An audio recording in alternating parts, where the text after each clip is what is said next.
पंक्ति में जितने संत लोग बैठे हैं, डॉक्टर घनश्याम जी की इतनी तपस्या कितने साल के बाद किए हो? तुम लोग तो कम से कम छाया में बैठे हो, पंखा के नीचे। तो देखो धूप में जैसे गेहूं सुखाया जाता है,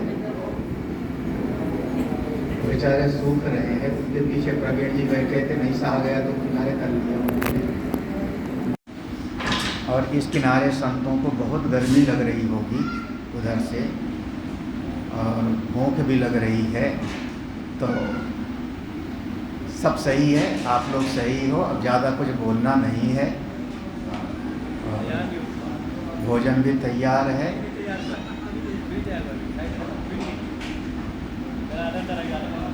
तुमको चाहिए तो कुर्सी लेके यहाँ आ जाओ छाया में। जिसको गर्मी लगती हो इधर आ जाओ, तो फिर 2 मिनट में बोल दूँ, नहीं तो फिर जो है सब लोग सूख रहे हैं धूप में, तो फिर अच्छा नहीं लग रहा। आत्मा त्वं गिरिजामति सहचरा प्राणा शरीरं गृहं पूजाते विषयो भोगरचना निद्रा समाधि स्थिति संचार पदयो प्रदक्षिण विधि स्तोत्राणि सर्वा गिरो यद्यत् कर्म करोमि तत्तदखिलं शंभो तव आराधनम्।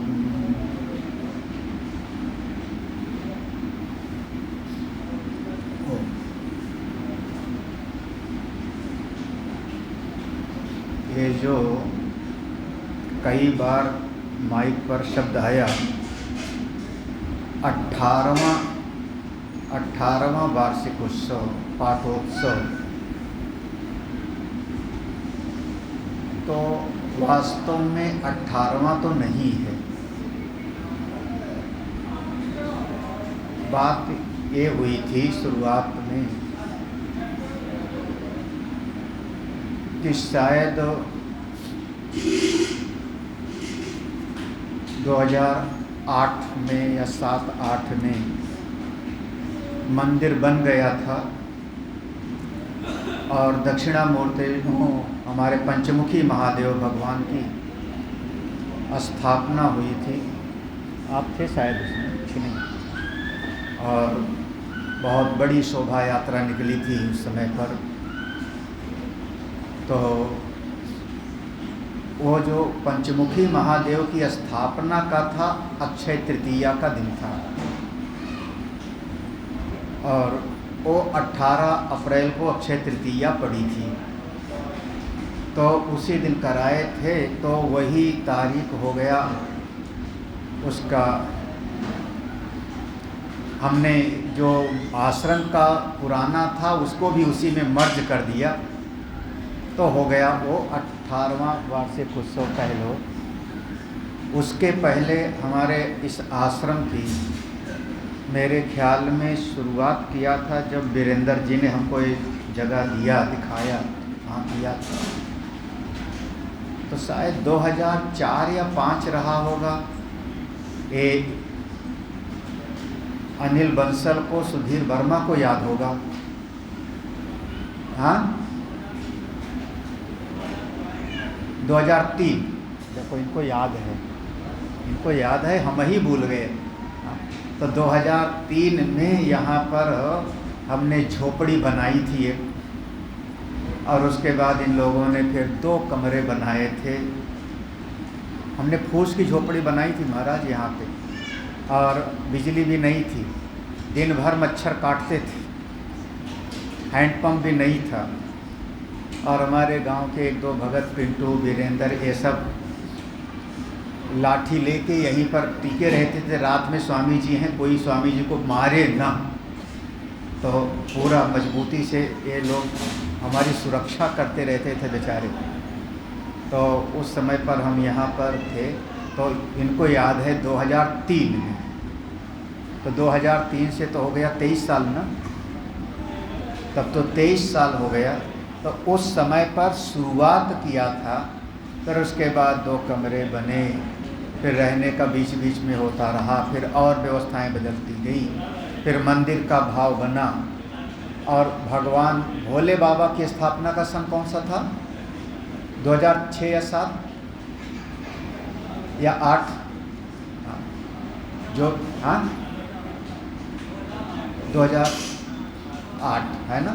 तो उस समय पर हमारे भगवान विराजमान हुए, तो हमने वो जो 2003 वाला था वो तारीख गायब करके उसमें की साल में ये कही। उस समय सड़क अच्छी नहीं थी। लोग, हमारे एक महापुरुष थे TN गुप्ता जी, उनके परम मित्र थे डॉक्टर घनश्याम जी।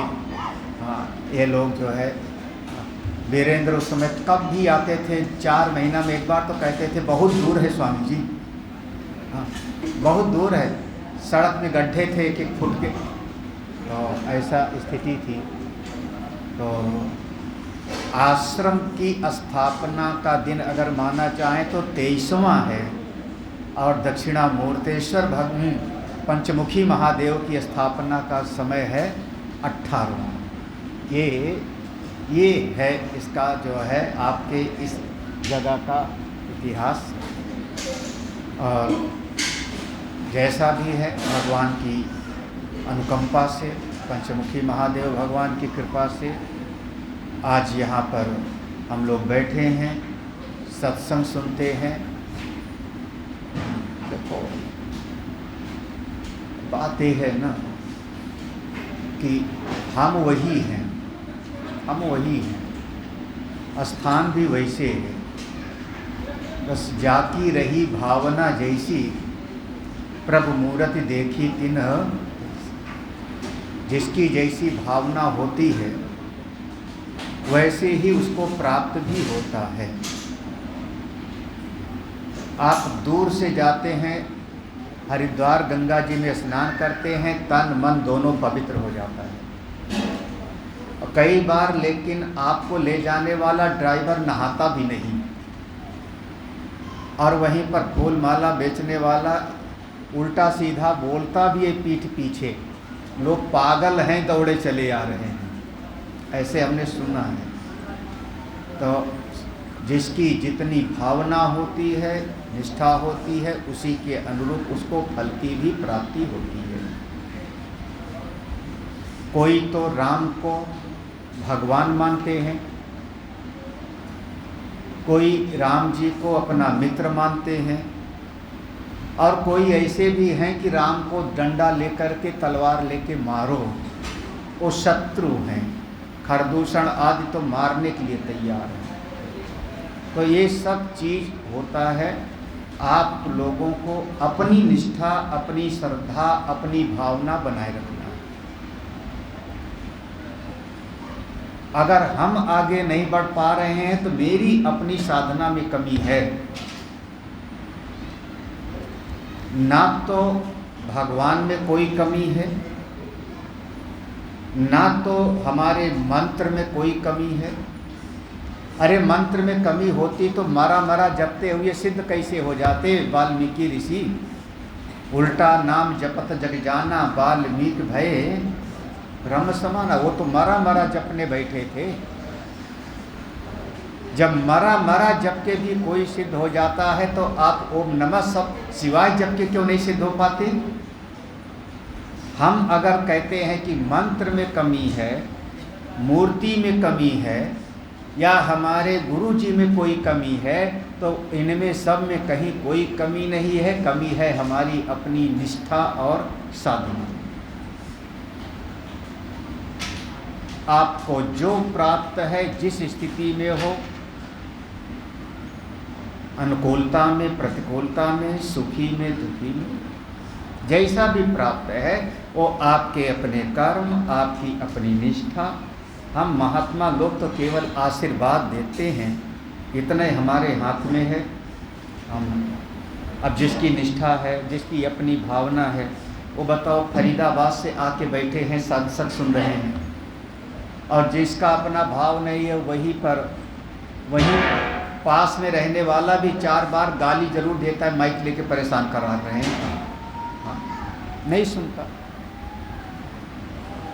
स्वयं भगवान ने श्रीमद् भगवद गीता में कहा है,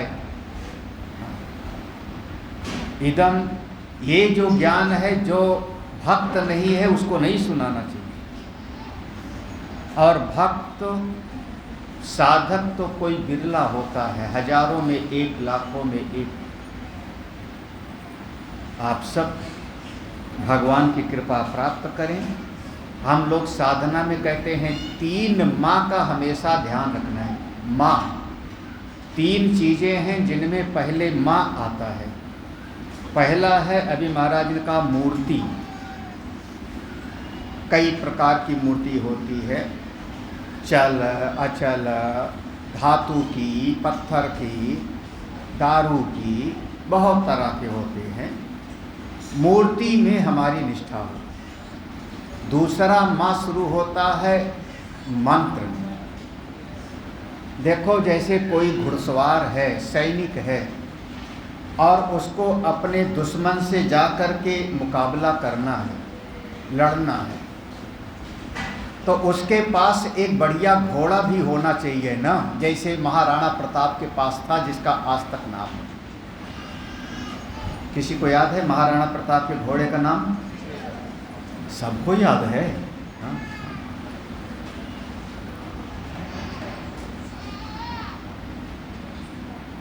केवल वही नहीं, एक अमर सिंह करके था,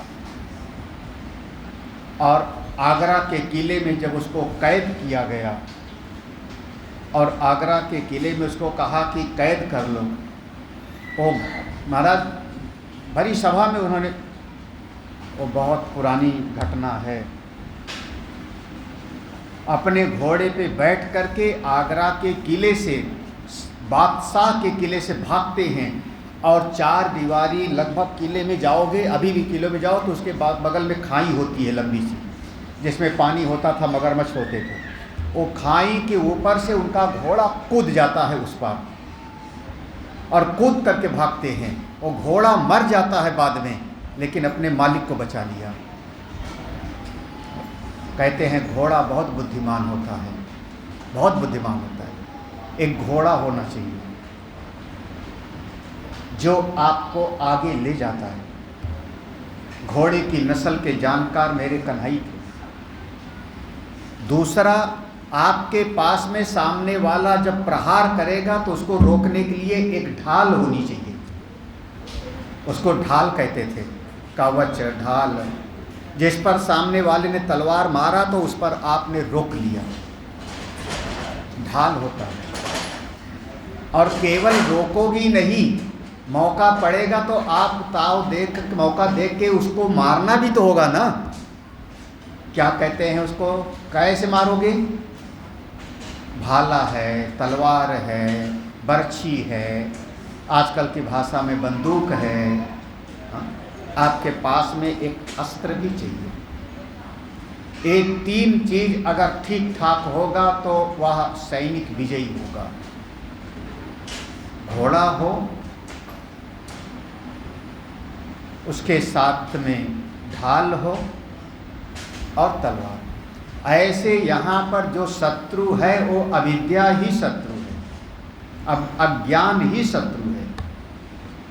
और इस अविद्या रूपी शत्रु पर अगर विजय पाना है तो भगवान की जो मूर्ति है वो आपकी निष्ठा को आगे बढ़ाती है। उनकी आराधना हो, उनकी उपासना हो। और जो मंत्र है आपके पास में, वो मंत्र आपका ढाल का काम करता है, सुरक्षा कवच है। इसीलिए महाराज मंत्र अगर मार दिया तो बिल्कुल जो है, पुराने समय में कहते थे, कहीं शादी विवाह में कहते थे किसी ने मंत्र मार दिया, कढ़ाई में से पुड़िया ही नहीं निकल रही है। ऐसे होता था, कढ़ाई बांध दिया, ऐसे लोग कहते थे। मंत्र में अथाह शक्ति है। हम लोग भी जब संध्या बंदन करते हैं तो कहते हैं ओम कवचाय घुम। हमारे चारों तरफ से एक सुरक्षा का घेरा बनाते हैं, जल से ऐसे डाल करके।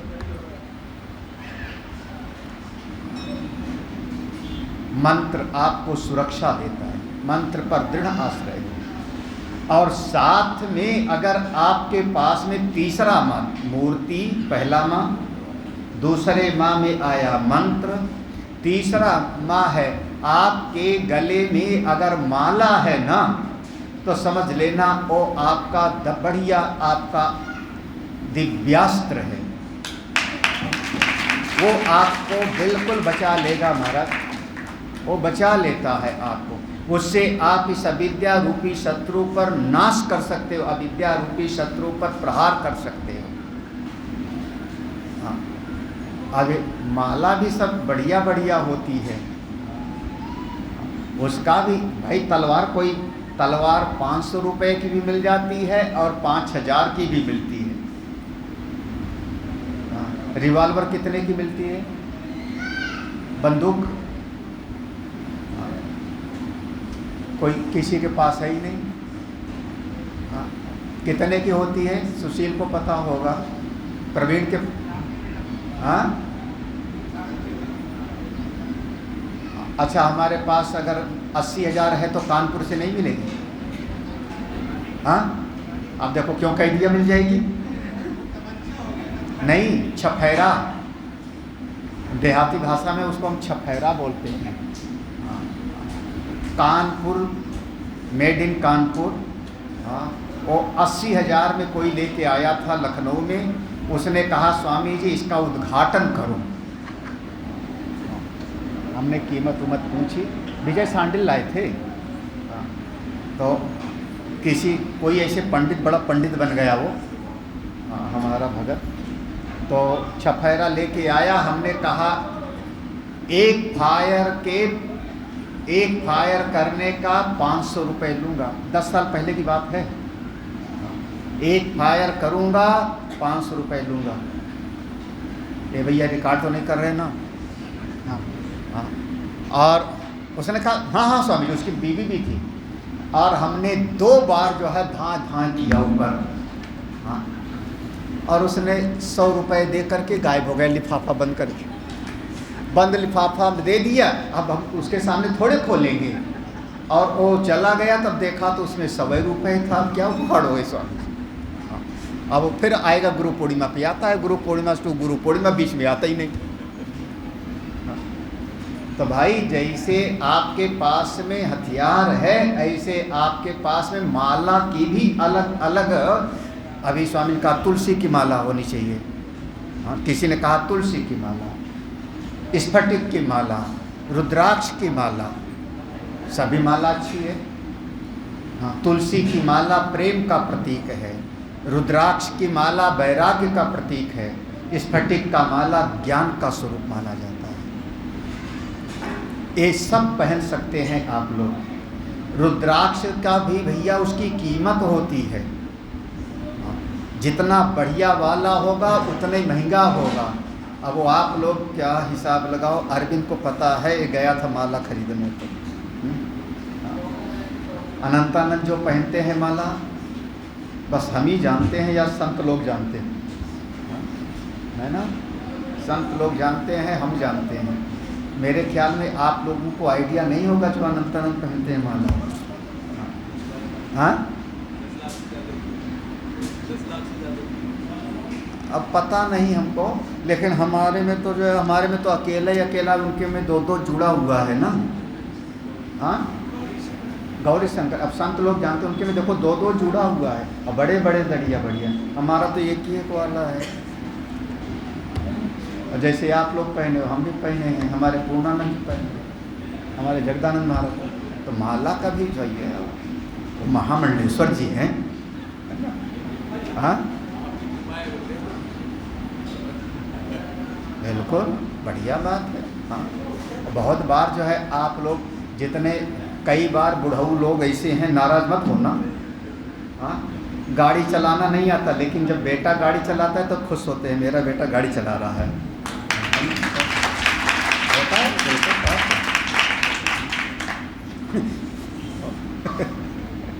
होता है ना? है ना? नहीं आता? तुम गाड़ी चलाओ बड़ी वाली भौकाल। हाँ हाँ, खुद चलती थी। हाँ, रिक्शा से, है ना? शॉप पे जाना था तो रिक्शा से, अब बेटा चलता था तो उसमें खुश होता है, उसमें क्या है? तो 3 माँ, मूर्ति, मंत्र माला, इसको कभी नहीं छोड़ना चाहिए। ये हमारा बल है, हमारा आश्रय है, इसी से अविद्या का नाश होगा। हमारा शत्रु है अज्ञान, अविद्या, राग द्वेष, उस पर प्रहार करना है तो अपना भगवान की उपासना, मंत्र पर निष्ठा और गले में आपके। हम लोग तो हमेशा कहते हैं महाराज, मेरठ नगर निगम वाले कभी कभी कुत्तों को बिस्किट खिलाते हैं, जहर वाला। जो सड़क पर घूमने वाले कुत्ते हैं, उसको दिल्ली में बड़ा बवाल हुआ था, कुत्ते को कहा था पकड़ो, बड़ा बवाल हुआ था। बिल्कुल वो जहर वाला बिस्किट खिला देंगे, पकड़ के ले जाएंगे, छोड़ आएंगे, लेकिन उस कुत्ते को नहीं पकड़ेंगे जिसके गले में पट्टा होगा।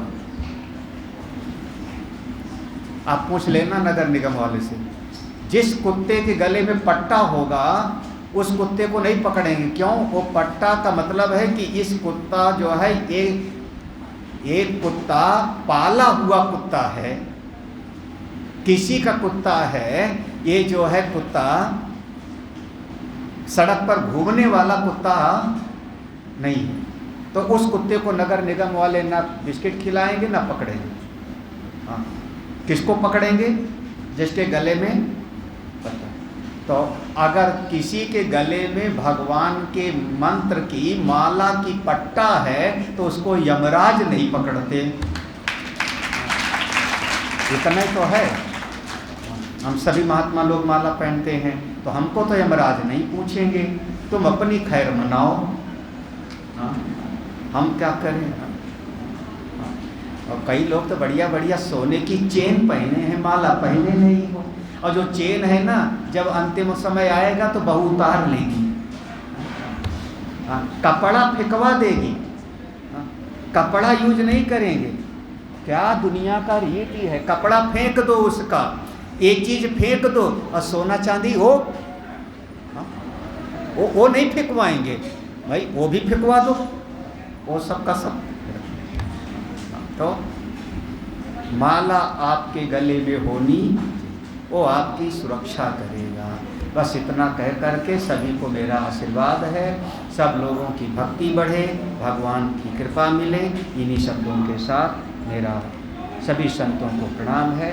महाराज ये जंगल की जगह पे आ गए, भगवान पंचमुखी महादेव जी सब पर आप पर आशीर्वाद करें। अब तो हो गया होगा, इन्होंने कहा था अभी भोजन बना नहीं, अभी आप शुरू रहिए। तो अब तो मेरे ख्याल में हो गया होगा। अब भूखे भजन न होए गोपाला, ले लो आपन कंठी और माला। अब ये माले सुना रहे हैं तो कंठी माला, भूखे भजन न हो। तो भैया आप लोग प्रसाद पाओ, जितना खिलाओगे भगवान उतना आपको खिलाते हैं। बस ये स्वरूप है परमेश्वर का। तो इन्हीं शब्दों के साथ मैं आज का ये कार्यक्रम समाप्त करता हूँ। यहाँ पर अभेदानंद जी महाराज हैं, अनंतानंद जी हैं, विद्यार्थी लोग हैं। जब कभी आपको समय मिले आइए, अभेदानंद से बैठिए, उनके सलाह मशविरा करिए, बातचीत करिए, शास्त्र पढ़िए, पढ़ाइए। अनंतानंद जी तो व्यस्त रहते हैं, उनका पता नहीं कब आज यहाँ हैं, कल लखनऊ का आश्रम देख रहे होंगे, फिर हरिद्वार देखे होंगे। तो उनके लिए तो तमाम अब तो यहाँ पर ऐसा व्यवस्था है, उस व्यवस्था के साथ आप लोग अपनी साधना भक्ति को आगे बढ़ाओ। हमको इस गांव का एक साधक पता नहीं आज है कि नहीं है, हमको आज नहीं शायद सालों साल से हमसे ज़्यादा उसका लगाव नहीं, गुरु जी से लगाव नहीं, लेकिन रोज़ मंदिर में आकर के सफाई करके चला जाता था और जा कर के मेडिकल स्टोर खोलता था। हाँ, मेरे ख्याल में होगा नहीं, यहाँ पे वो आया नहीं होगा, है तो नहीं। हाँ, वो हमसे लगाव ही नहीं उसका। गुरु जी बैठे रहो आप, गुरु जी तो घूमते रहते, भोले बाबा हमारे यहीं रहते हैं। अभी भी आते हैं ना, अभी भी आते हैं ना। तो और बस भगवान भोले बाबा की सेवा करना और जा कर के सफाई करना और अपना दुकान खोलना, मेडिकल स्टोर खोलना, और उसके बाद अभी बता रहे हैं भूसी की व्यवस्था किया। हमको ऐसे लोग अच्छे लगते हैं जो मूक सेवक होते हैं, जिनको कोई बड़ा सम्मान पद प्रतिष्ठा चाहिए नहीं और फिर भी हम भगवान की सेवा करते हैं। हमारी नज़र में वो लोग रहते हैं। हाँ, अब हम यहाँ बैठे हैं, अभी एक लड़की पोंछा लगा रही थी। हाँ, आगे वाले देख लिए होंगे। हाँ, और वो लड़की जो हमारी गाय की सेवा करते हैं, मदन जी गौशाला गाय की। हाँ, बताओ, बच्चों को पढ़ाती भी, बच्चों की टीचर भी है। हाँ, और फिर भी सेवा कर रही। मेरा आशीर्वाद है, उसके शादी वादी में हमको बुला लेना। हाँ, उसकी शादी जो है हम लोग करवा देंगे। तो हाँ हाँ हाँ, तो वो जलेंगे क्या? जो बैठी होगी, अब जले तो जले, जो सेवा करेगा उसके लिए मेरा ख्याल है। हाँ, और जो आके बैठ जाएगा, लाओ पूड़ी, फिर भैया पूड़ी खाओ और हरि गुण गाओ, बस। तो इन्हीं शब्दों के साथ मैं सभी को आशीर्वाद देते हुए, ओम पूर्णमदः पूर्णमिदं पूर्णात् पूर्णमुदच्यते पूर्णस्य पूर्णमादाय पूर्णमेवावशिष्यते। ओम शांति शांति शांति। हरि ओम। श्री गुरुभ्यो नमः। हरि ओम। बोले श्री पंचमुखी भगवान की, श्री सद्गुरुदेव भगवान की। बिल्कुल सही बात है। पूज्य गुरुदेव अपनी दिव्य दृष्टि से सामने तो सभी लोग सेवा करते हैं, पीछे जो सेवा करते हैं, गुरुदेव का कैमरा जो है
त्वमेव माता च पिता त्वमेव बन्धुश्च सखा त्वमेव विद्या